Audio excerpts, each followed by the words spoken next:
Hi there, my name is Kay Moon and I'm a twin soul channel and Western astrologer. And this is a video about the full moon in Leo 2021 that occurred on January 28th, 2:16 p.m.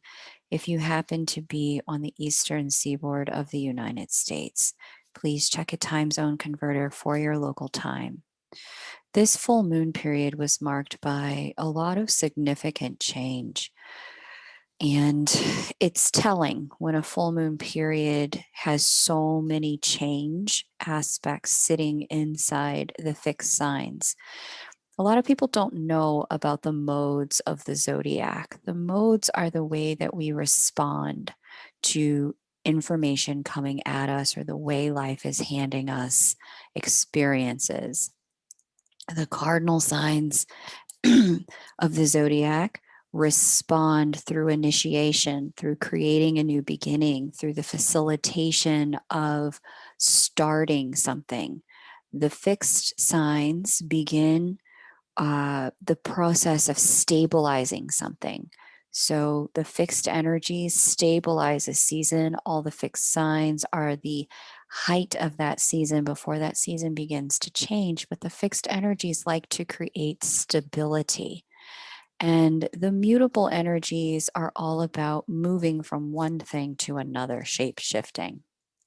But when you have so much energy that's all about change, hanging out in the fixed signs in particular, then you know things are really changing. So in our fixed signs, we have the full moon here in Leo, which is opposed by a lot of transitional type of energy hanging out in Aquarius. Then we have squaring energy from Uranus, Mars, and Lilith here in the sign of Taurus. Of the fixed signs, it's the sign of Scorpio and the sign of Aquarius that are most, I should say, how's the right word to put it? They're the most able to kind of shapeshift, to change. Scorpio is all about transformation, the death, afterlife, and rebirth cycle, changing from one thing into another thing, being reborn.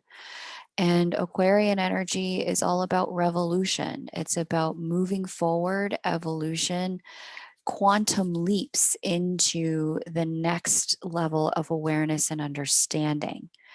With so much energy, so many placements here inside Aquarius, and this is just the beginning.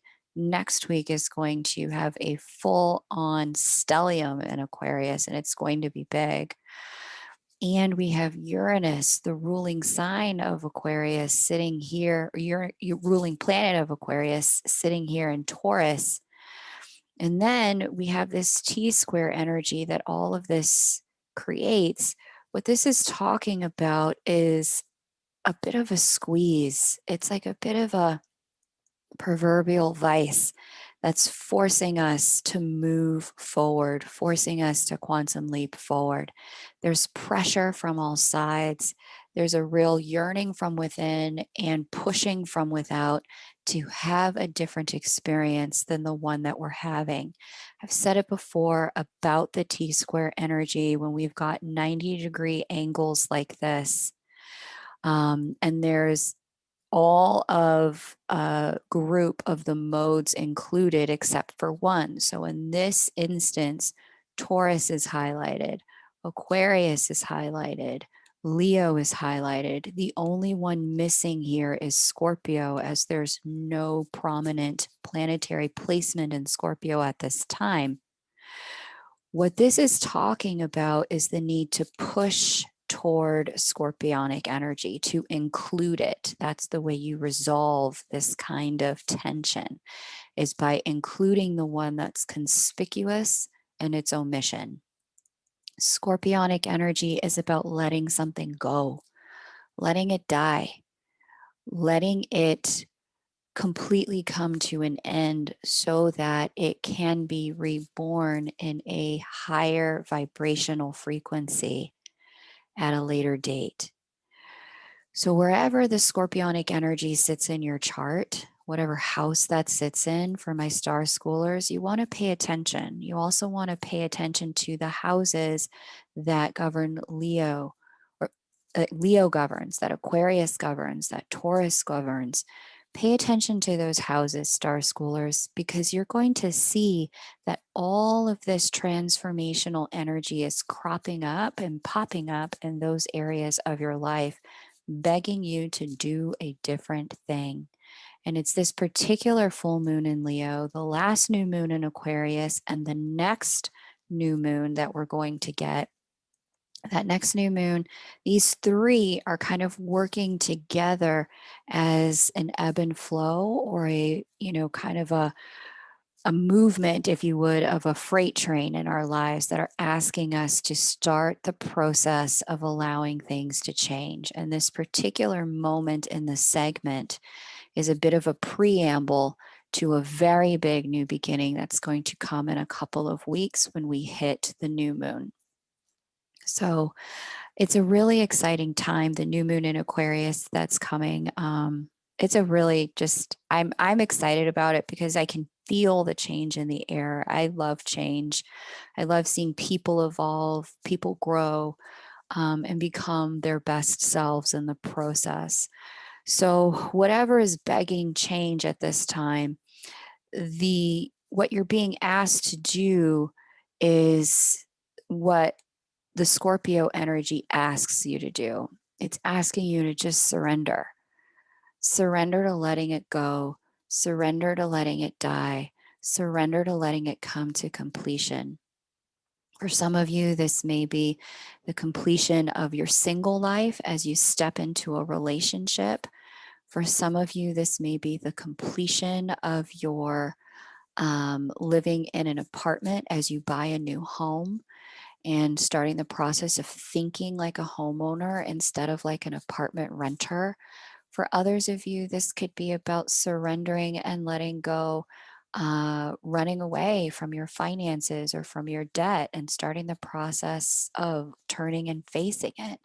It all depends on the houses indicated here. And if you'd like to have a look at that, you can jump on my calendar. There's a link below to schedule a personal reading with me. We can have a look at the way these areas of life sync up to facilitate change, because this energy of major transformation and change is the theme of 2021. We had the closing and completion theme of 2020. Now we're in a new decade, 2021, full on. We're starting a new thing. So the other energies that are present here that I want to talk about, let's just clean that up so we can have a look and see everything else really clearly. I want to break some of these individual energies down a little bit more so that you understand the push-pull and the tension here. Uranus, Mars, and Lilith here sitting together in the fixed sign of Taurus. The Taurian energy for all of us anchors our ability to be in our physical body, to understand pleasure, to grow, and to be in a process of bloom. It's the springtime energy. And it's the most spring gets in the northern hemisphere before it changes into summer. And so the springtime energy of Taurus is all about stabilizing bloom. It's about stabilizing growth. It's about stabilizing unfoldment, stabilizing a warming up to, and a comforting energy of. It's the abundance of that first spring blooms, first spring fruits and flowers, those kinds of things. Springtime energy and Taurian energy is also incredibly fertile. There's a large fertility aspect to this as well. And with Uranus here, Uranus has been here for about a year now. The Uranian energy is electricity, it's divinity, it is fast moving change. It's all about becoming divine incarnate. But Uranus is having a conversation here with Mars and with Lilith. Mars is about our motivation. And Lilith is about our ability to know what we want and what we need and our willingness to get after it and not hesitate or delay and not take anything less than 100% of what it is that we want. So the Uranian energy here in Taurus is signaling our own internal push for transformation and change. This is where the internal, something has to give is coming from. Pay attention to the house that Taurus governs in your chart to understand the area of life that is being pushed towards change. The next one we have here is Aquarius. Now, Aquarius is the energy of the community. It's humanity. It's the people at large. When the Aquarian energy gets lit up, there's an energy of wanting to look out for those who are less fortunate, wanting to make sure that everybody has a fair seat at the table. It's also a unique energy about technology and allowing technology to inform our lives and transform our lives for the benefit of humanity. With so much energy starting to stockpile here in Uranus, and it's going to, like I said, in Aquarius, it's going to get heavier in 2 weeks' time. This is really signifying that there's also a dynamic push in the collective to start doing something very radically different than what we've been doing before. It's an energy of wanting to include everyone at the table to make sure that everyone gets what they need. It's an energy of wanting to make sure that the least of us aren't left out by what the few of us have. It's an energy of wanting to include this. It's interesting because I recently saw, I was like, true sign of the times. There was a news article in a local paper where I happen to be, where one single taxpayer paid a tax payment of about $2 million. And it was so impactful to the entire community, the entire district, that they would pay that one single $2 million tax payment, that it got written up, like a full article got written up about it. So the Aquarian energy likes to share. It wants to make sure that everyone has what they need. Of these energies, of all the energies in the wheel, the 12 zodiac signs, it's the least selfish and self-centered. It is the most anchored in what can I do for other people. And this is one of the challenges of Aquarian energy too, because in its shadow, it can be too self-sacrificing. But I think what we're seeing now is a push toward wanting to make sure that everyone has an aspect of what they need in order for us to move forward collectively. We're also seeing the interconnectedness and the mirror of interconnectedness throughout the cultural times at this moment as well. We're seeing a lot of social media companies, that's Aquarian energy all the way, community and technology put together. We're seeing social media companies institute different policies to make sure that, we demarcate the difference between hate speech and violent speech and free speech, that there is a difference between the two, and you can't necessarily have one without the check and balance of the other. They are both necessary in order to keep the community in unity. So this full moon in Leo is marking a completion of a signature period of time, because Leonine energy is about the self. It's about the king. It's marking the end of an era of self-centeredness in the way that we operate as a global world community at this time. It's marking the end of a period of time where we can say what one person does has no effect on anyone else. Actually, that's not true. what one person does has significant impact on everyone else. And this is an energy from the outside that's pushing us to be accountable for our impact on other people. So, this push from the outside combined with this push from the inside of recognizing the physical structure of my life has to change. The way I'm taking care of myself, the way I'm nurturing myself has to change. Likewise, there's this energy here saying, hey, the way I'm taking care of the community, the way I'm taking care of people around me, that also has to change as well. So there's a real interesting energy around a push toward, higher evolution, leadership in communities, self-care in new ways that allow us to step into the next layer of evolution. But in order to do that, as I was saying, when we have the T-squaring energy, the way to resolve its tension is to include the sign conspicuous in omission, that's Scorp. Okay. So there is something, in order for these changes to occur, there is something that has to be let go at this time. And so you want to pay attention to your chart for what that is.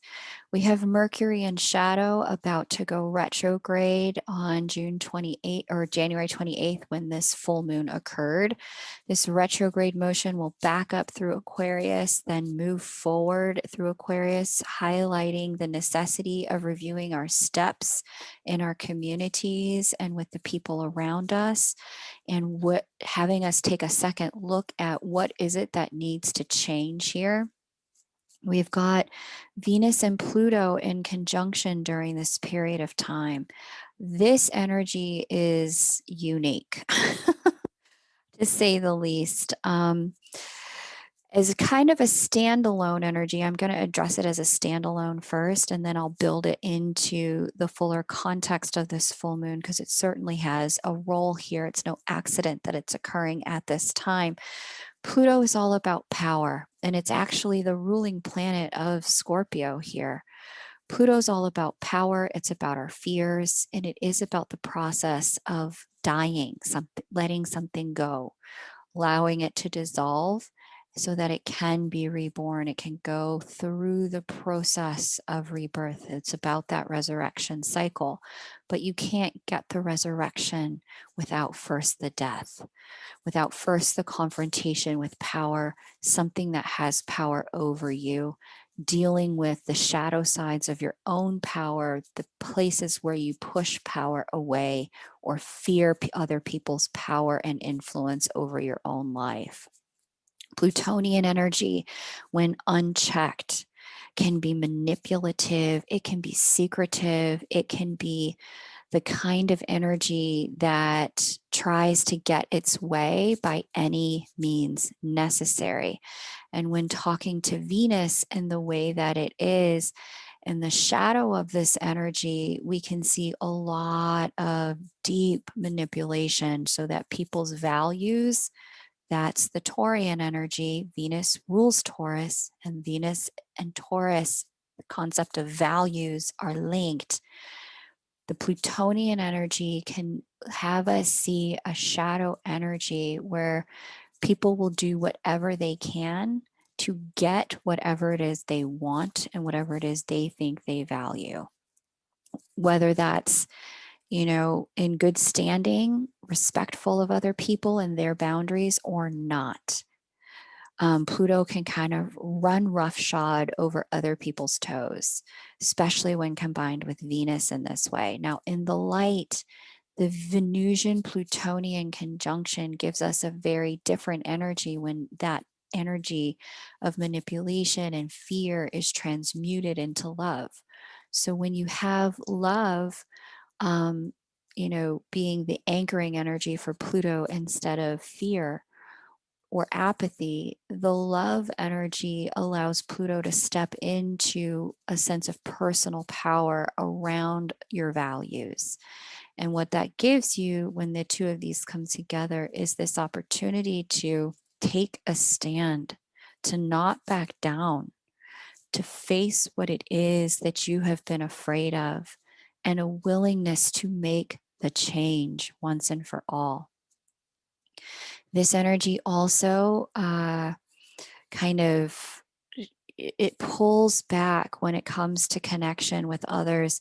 It pulls back the curtain, and it's not interested in anything superficial. It wants to go deep, deep, passionate connection. And more than just passion, it's about like recognizing where the power is in our dynamics, where we feel pulled, where we feel the need to surrender, where it is that there is a necessity for recognizing the power of love as well, and what it has done, how it has shaped us, how it has transformed us.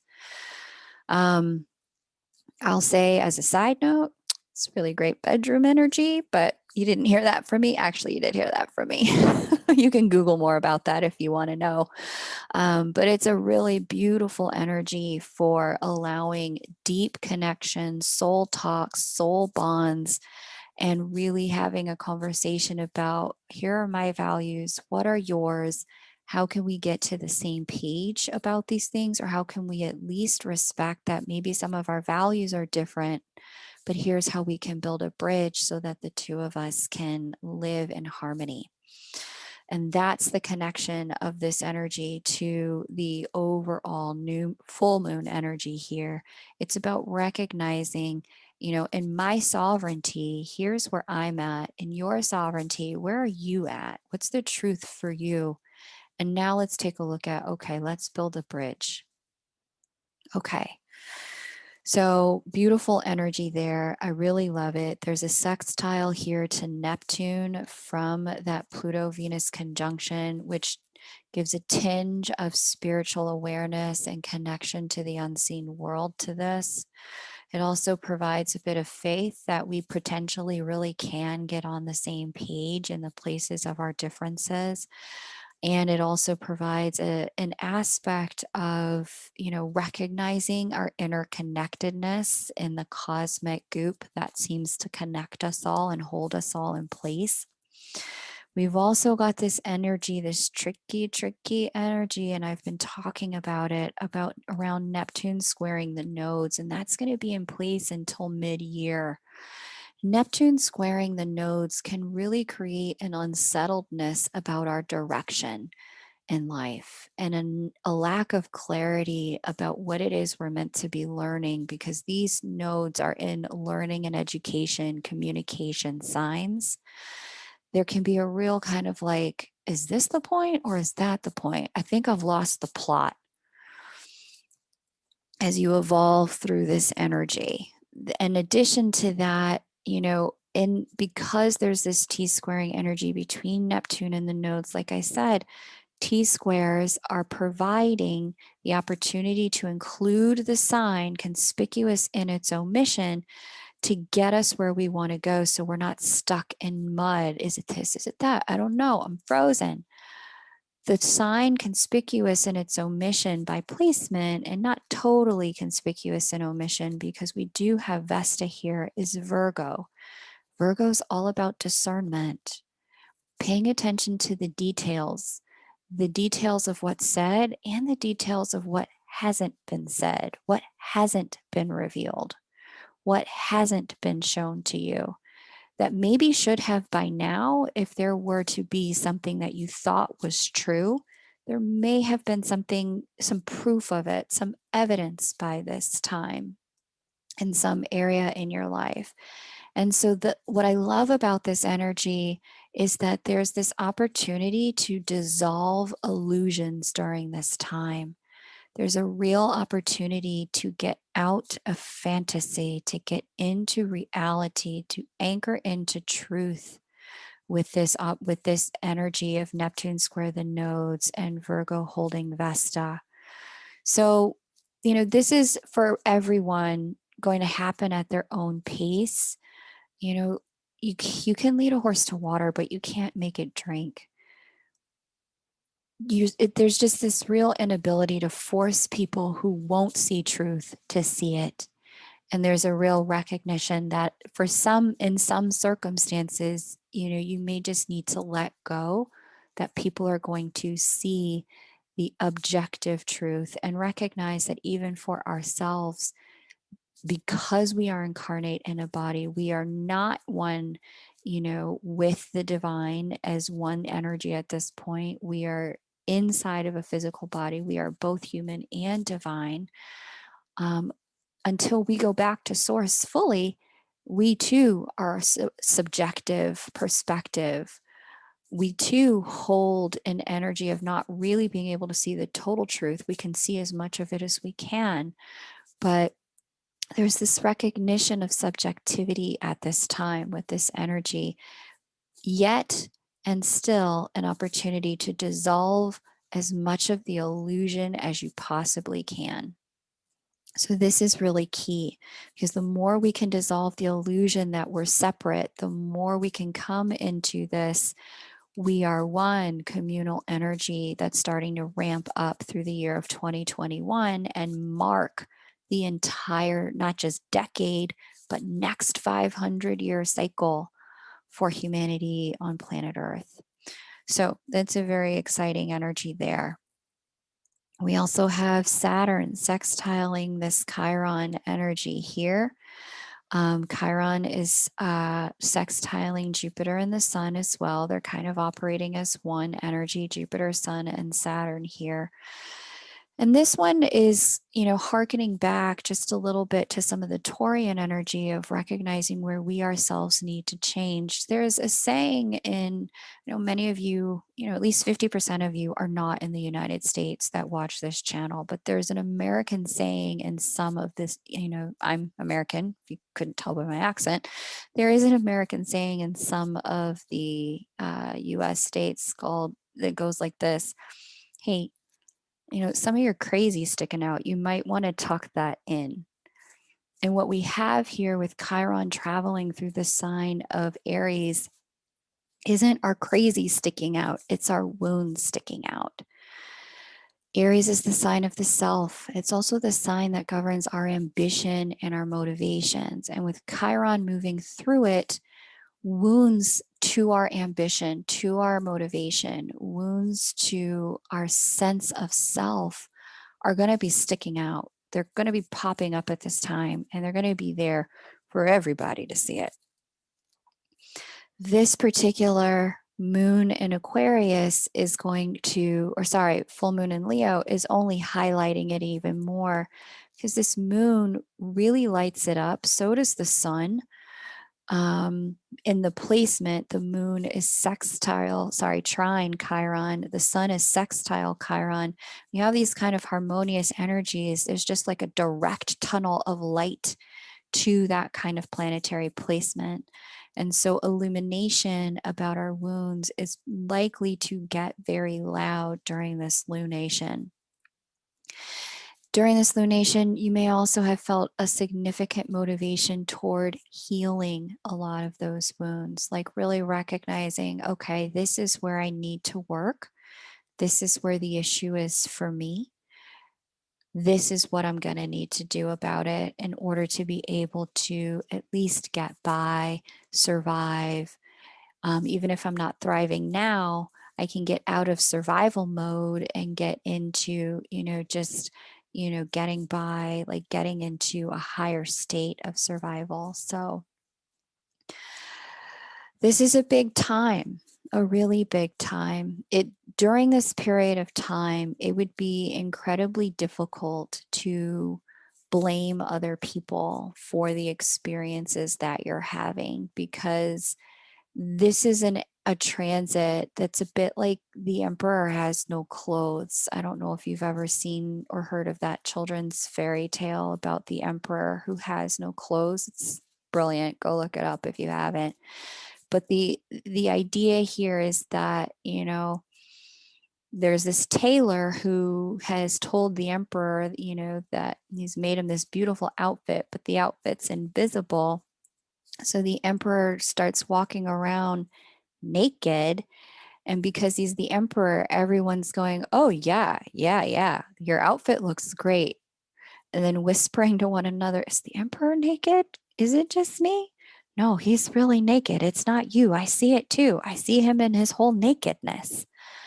But the emperor thinks, oh, my outfit is amazing. Look how everyone's complimenting it. Oh, it's actually just you're nude.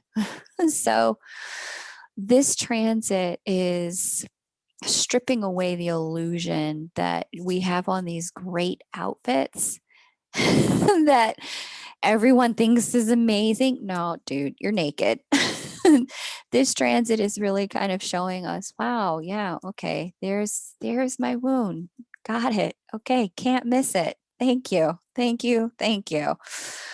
I now know what to work on. So if you're having that experience, I chuckle about it because it's the kind of thing where this is the kind of wound that's been staring you in the face for quite some time. It's been right in front of you. You've, for whatever reason, not seen it.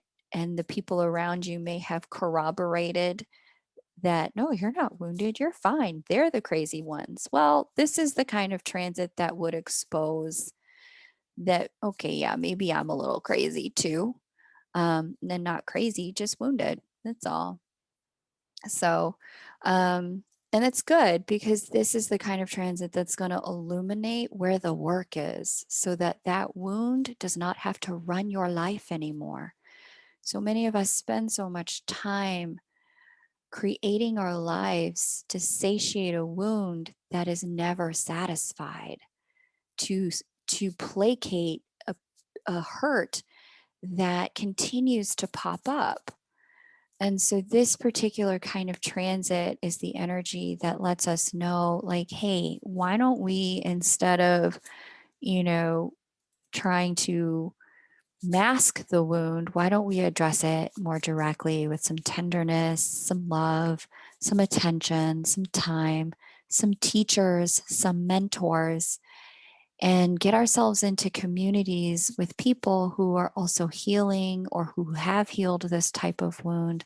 Why don't we get ourselves into community with people who understand what I'm dealing with instead of me trying to continue to deal with it alone? So that's one of the gifts of this Saturn sextile Chiron at this full moon period of time as well.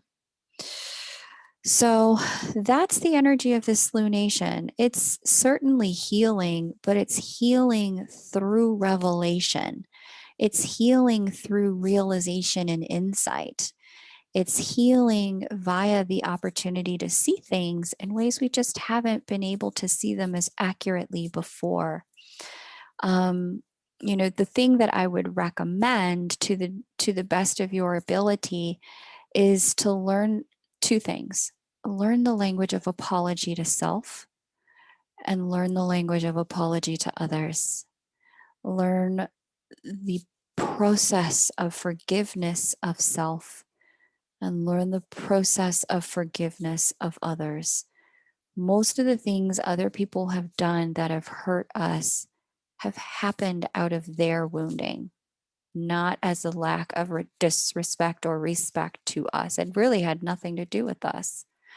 They were wounded and misconfigured in their orientation to life, and that misconfiguration, misdialing of what they're seeing about life causes them to wound other people. So in our forgiveness, it gives us the opportunity to get our wholeness back, to recognize that, their wounding doesn't have to dictate our pathways forward. Likewise, the self-forgiveness pieces give us the opportunity to say, hey, I'm a human and I'm growing and I don't have to repeat what I have been through. I don't have to do again what hurt me before. I can build anew. But the more we try to avert our eyes from our own pain and live in pride, the more we stand to lose by repeating the same cycles over and over again. New year, new decade, new you. Okay? If you'd like to book a reading, you can do so over at kmoonastro.com. And if you're new to the channel, welcome. Please subscribe. And thank you all who have been sharing the content. I really appreciate it. Take great care and bye for now.